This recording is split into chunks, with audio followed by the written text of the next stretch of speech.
Aloha. Tell you what, I just wanted to go over a little bit of the stuff we talked about when you were here in session. I really hope you enjoyed that. That was the longest session I've done, and honestly, the time passed super quick. So what I can tell about what your musical future is, if you can understand me for 5 hours, you can understand anybody. Quick recap, when we do a note or a tone, it's a frequency. It's measured in hertz.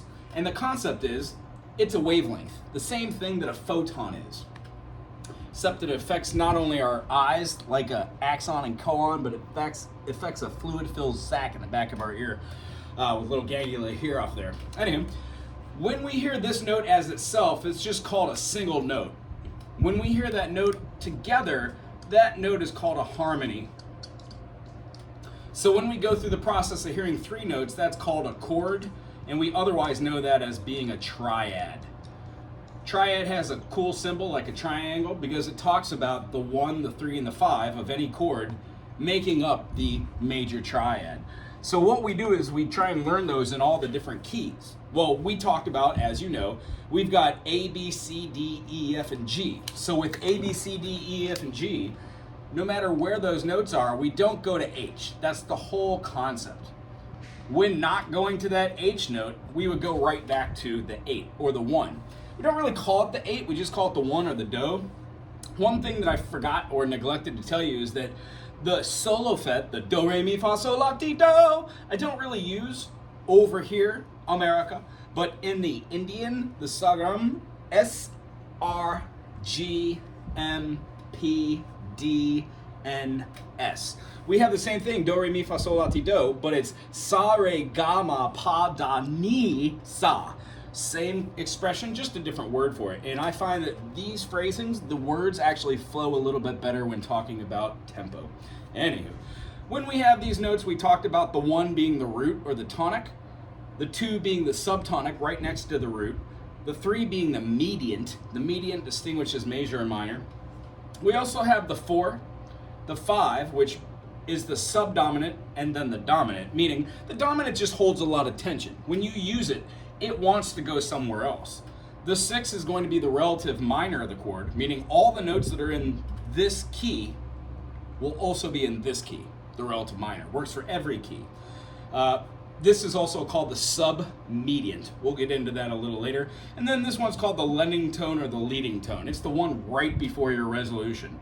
When we go through the process of seeing these as anything, we see them as being increments of steps, like climbing a ladder, except our climbing of the ladder happens to be a major second, and then a minor second. So what a minor second is, it's a half step. And what a major second is, that is a whole step. A whole tone and a half tone is basically the difference between A to B, whole tone, major second, or A to A sharp, which is also known as B flat. They are N equivalent notes together. They're equivalencies, which means the enharmonic equivalence of D sharp is E flat. It happens everywhere except for between E and F and B and C. And we use the key of C major because it has no sharps and no flats. Like A major has 3 sharps, C sharp, F sharp, and G sharp. But when we take away those 3rd, 6th, and 7th major notes of a scale and make them the minor, so a G flat or an F flat, or I'm sorry, G sharp goes to a G natural, F sharp goes to an F, and then C sharp goes to a C. So you would see how A minor has the same spelling as a C major, which we aforementioned has no sharps and flats. When we go to G major has 1 sharp, that sharp is F sharp. The sharp that gets added each time, like G major, we could go to D, which has 2. It keeps the F sharp but puts the note right in front of it as a sharp. So the spelling of D major is D major, E minor, F sharp minor, G major, A major, B minor, C sharp diminished, and D. We try to just look at this all through the eyes of A minor or C major, so we can use that as a base key for all other keys. So when relating myself, let's say, to B flat major, which has 2 flats, B flat and E flat, I also kind of at the same time remember that C sharp, F sharp, C sharp, G sharp, D sharp, and A sharp are also in the key of B major, which means if there are 7 diatonic notes and we take away all 5 of those sharps, I'm left with 2 flats. Well, hence B flat. That's the kind of idea I try to implement when talking about the circle fifths, which will be in the next video.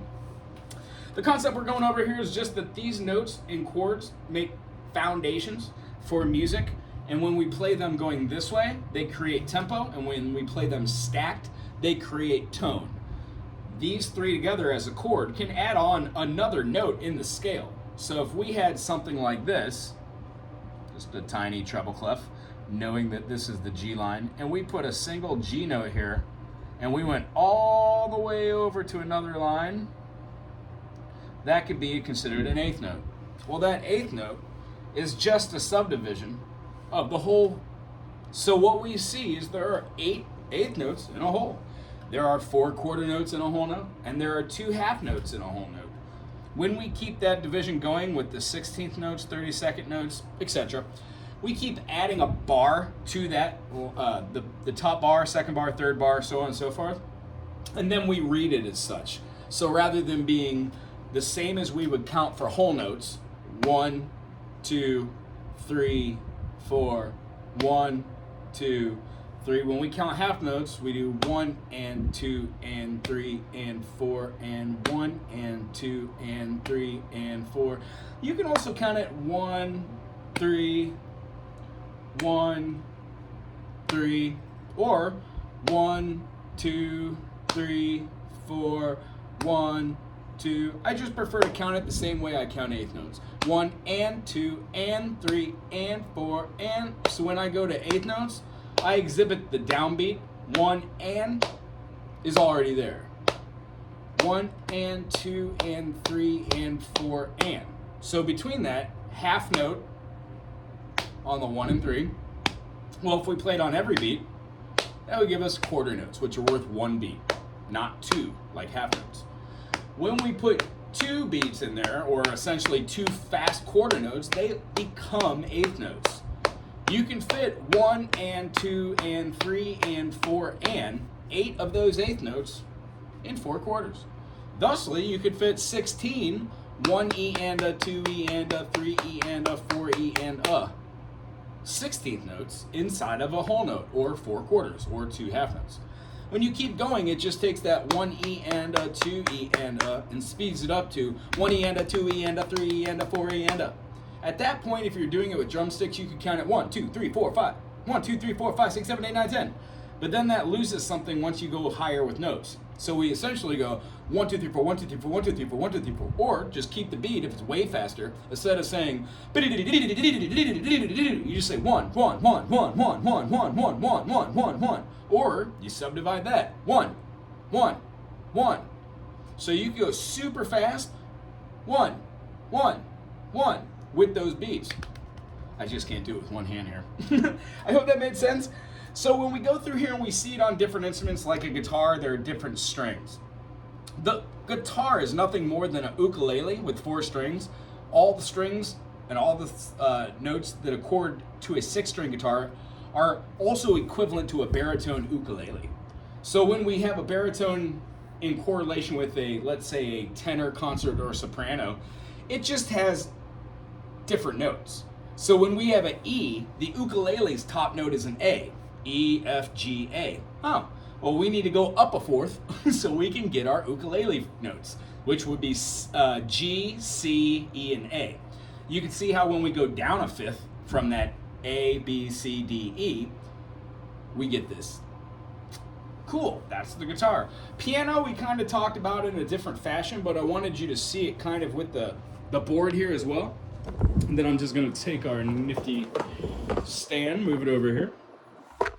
And I'm going to explain a little bit about what we talked about on the piano. Hope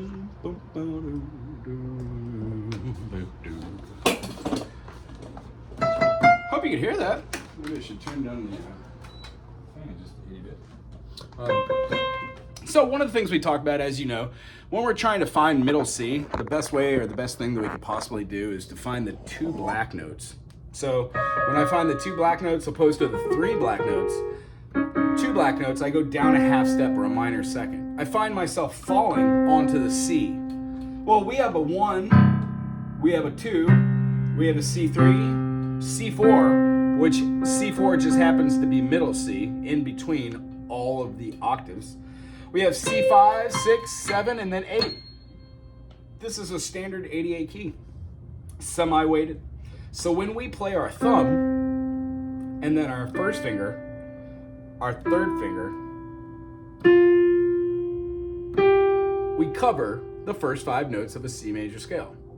Now, generally, we would have something along this lines. C with the thumb, D with the pointer, the middle finger would play the E note, and then we would go under with our thumb without trying to move our hand all the way around, and then place it on the F. It would look like this from behind. C, D, E, and then I go under for the F, which then leaves me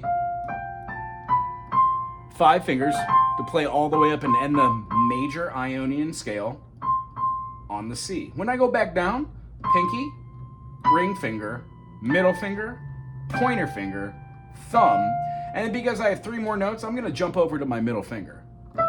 E, pointer on the D, and thumb completes out the scale. So when we look at it from the standpoint of every single one of these keys has a starting point, and you do different movements for these all the time, right? So if you're going to a major here, you have C sharp major, D major. You just have to take into account some of these keys actually have to have different notes. But if we follow a very simple scale, we find ourselves doing something called the major scale, which through the eyes of C major is C to D, D to E, E to F, F to G, G to A to B, and then B to C. There were no C sharps, D sharps, or E flats, D flats. We only had natural notes, no sharps or flats. So when we see C going up to C sharp, it's what we call a diatone, or it has 2 notes, a part of it, and it clashes because it's a minor second.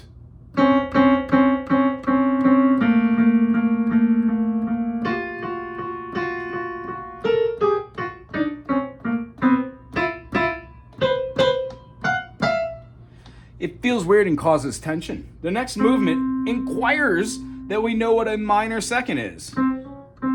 So a minor second from C to C sharp is the same distance that a C sharp to a D is. So when we have a minor second plus a minor second, we get a major second. When we have a minor second plus a minor second plus a minor second, we get a minor third. When we play a minor second plus a minor second plus a minor second plus a minor second, that's 4 minor seconds, we get a major third. So the construction of a major chord is actually major third plus minor third equals a 1-3-5.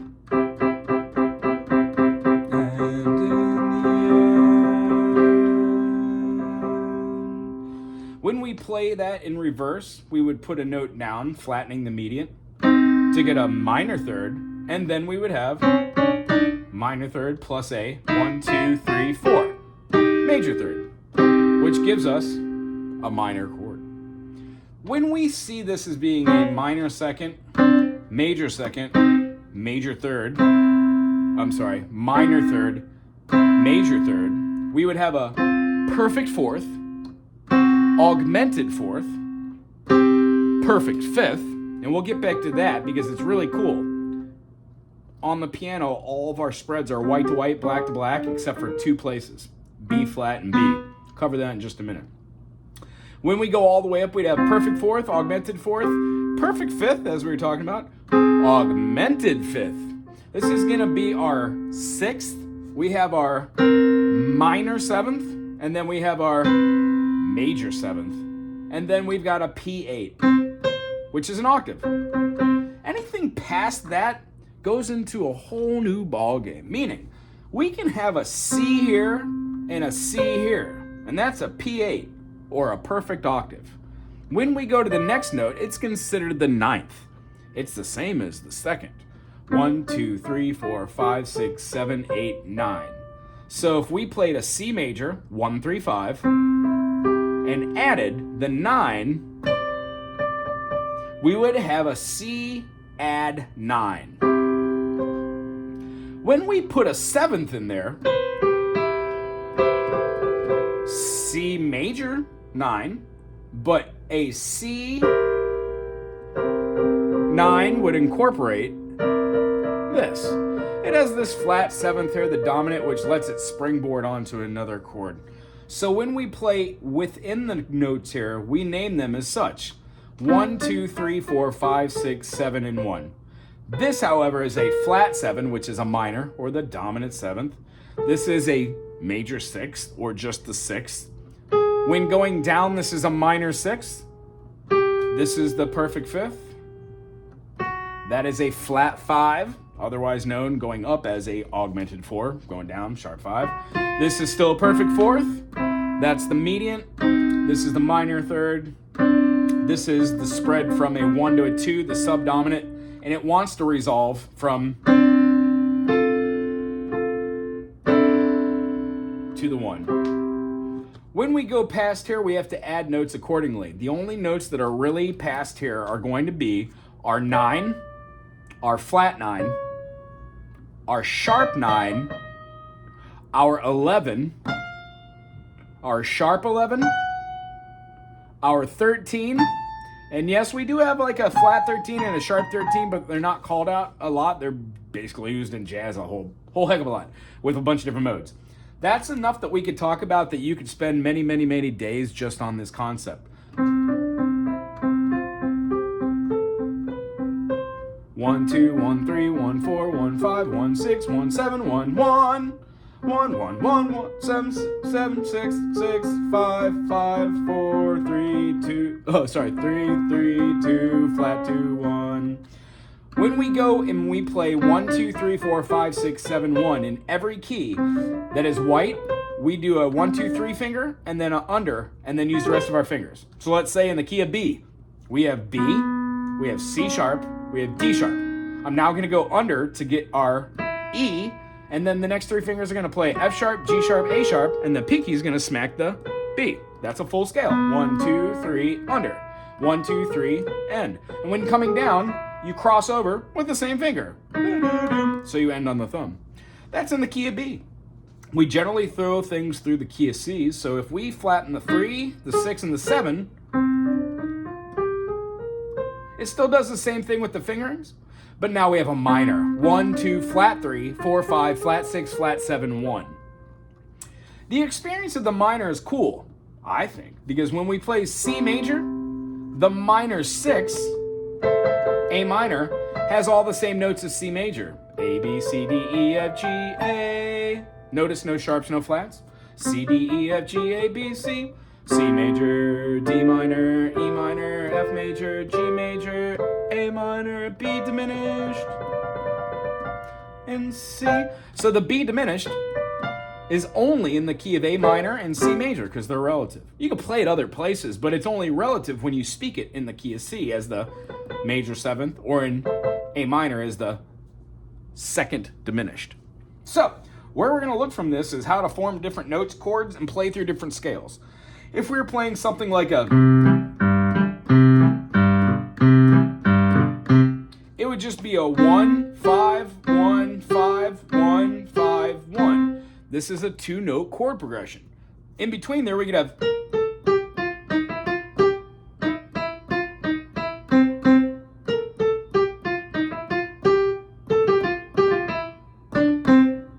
the concept is it stays within the bounds of,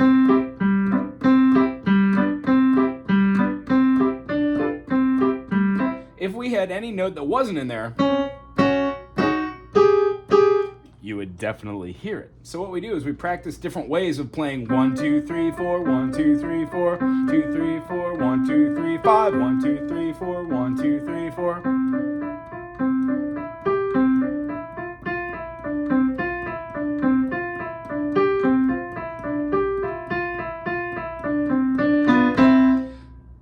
work on hearing single individual notation. We find harmonies within chord structures.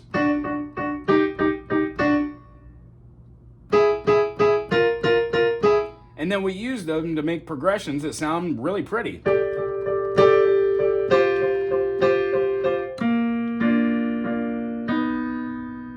When we find something that we like in music, as you already saw with that Marcus Miller tune, try and figure it out. You will find that this 1 through 7 being centered here in middle C will help you find out what chords that are in.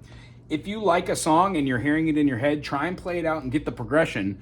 Find the song key by hearing the tone of the song and then finding the note that it's in. Change the key by using the circle of fifths. The next video I'm going to throw to you is going to be a video on the circle of fifths again. And then check that one out and see if you can just go through the process of seeing the circle of fifths on the piano or through voice. C, C, D, E, F, G, A, B, C.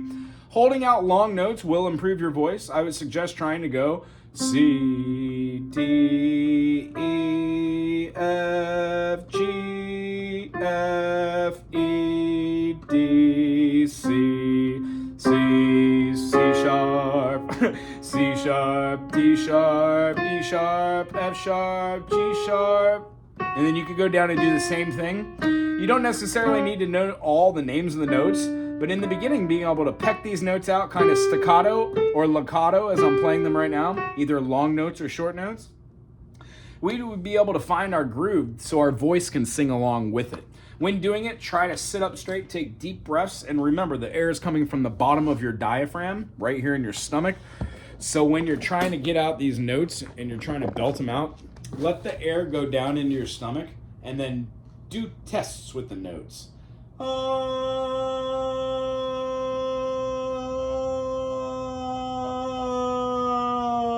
You don't really want to fall flat. So if you're standing near an instrument,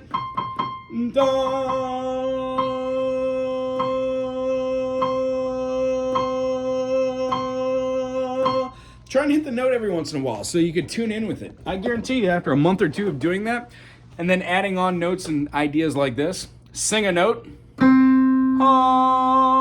and then play the other note, go back to that note and then hum the note you played.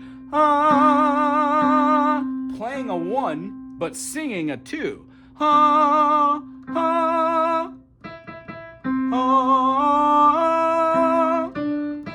What happens is you'll start mimicking this like a parrot.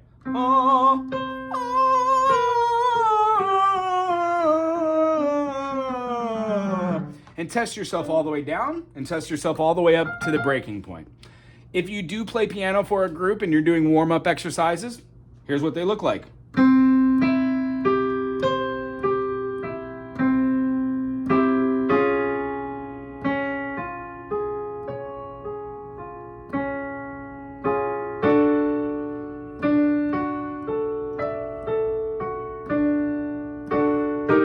I'm going up the keyboard, C major, C sharp major, D major, D sharp major, E major, F major, going all the way up, all in major keys. What that does is 1, 3, 5, 1, 5, 3, 1. It moves through here and you get to move your vocal range and the muscles in your mouth and your throat as a warm-up. Try using la la la la la la la or ta ta ta ta or ra ra ra ra.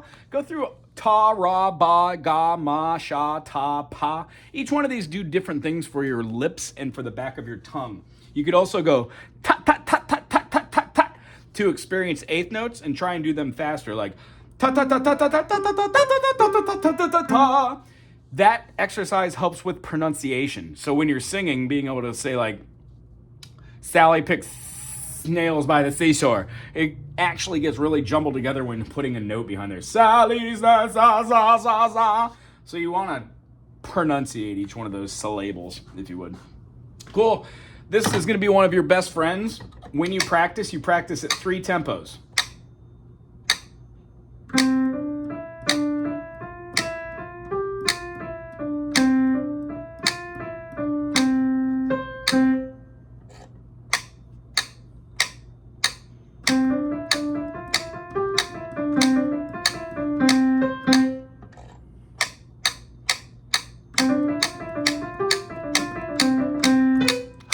I don't practice that fast. So the concept, go through these 1, 2, 3, 2, 3, 4, 3, 4, 5, 4, 3, 2, 1, 2, 3, 4, 3, 2, 1, 1, 1. Do it at a slow pace, and if you can't do it that fast way like I just showed you, go to a speed you can.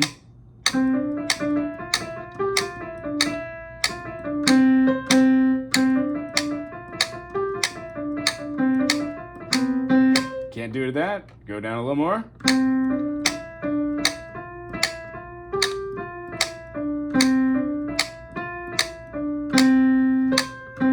And when you do it over and over again, let's say I spent 5 minutes doing this.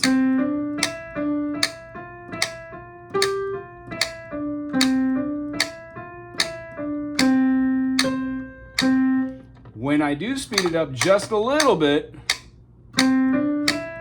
I shouldn't be able to notice it. So the concept is a metronome is vital for being able to do any of these parts. Piano-wise, try and go through some easy progressions from songs you might or might not know. Try and go online, pick a song you like, and what you'll find is 1 generally goes with 4. Then it generally goes to a 5. Very seldom will you switch other keys.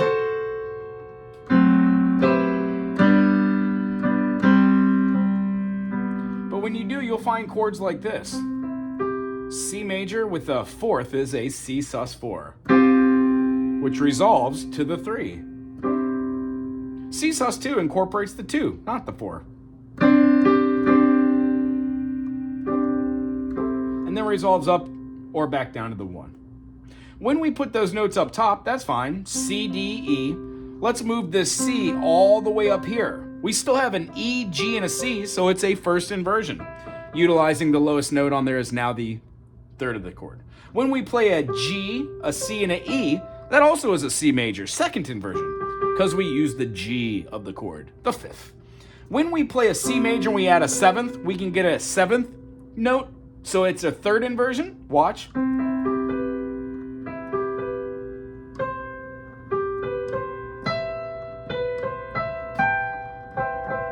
Third inversion using the 7th, but that's a lot of information. One of the chords we play with the triad would be the sus2, sus4. We could also play a triad with the 6th note, and that's called a 6th chord. This is a C6. We could play a 1-3-5 for a major, a 1-3 sharp 5 for an augmented, which we could also play that as an augmented major 7 or an augmented minor 7. Major, minor 7. Those are pretty cool because it sounds like the James Bond chord. When we change any of those, 1-3-5, 1-3 sharp 5, 1 flat 3 flat 5 is a diminished, which is naturally found as the 7th of every chord. So this C diminished is the 7th of C sharp, but we don't call it C diminished, we call it B sharp diminished.